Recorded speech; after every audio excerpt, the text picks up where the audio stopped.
بچه ها حالتون چطوره؟ اومدیم با یه ولاگ دیگه با من.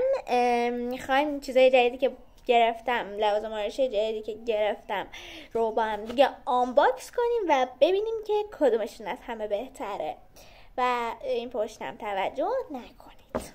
خب بریم داشته باشیم. اولین چیزی که من خریدم یه تینت ژله‌ای بود که من حالا از یه زاویه دیگه بخوام به شما نشون بدم. این زاویه که من از این روبرو دارم اینجوری. خب اینم از این. حالا اینی که تازه گرفتمش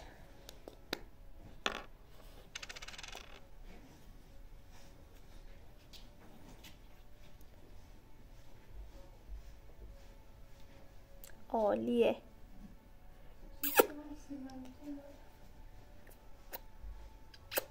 باز رفتی از این ژله ها گرفتی بزنی اینم برینی تو شاره.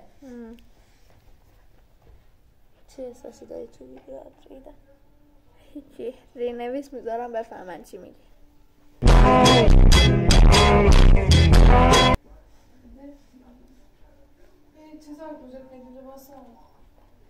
بذار من از زاویه نزدیک بهتون نشون بدم. لطفا برای دیدن ادامه ویدیو برید تو چنل من. خدافظ.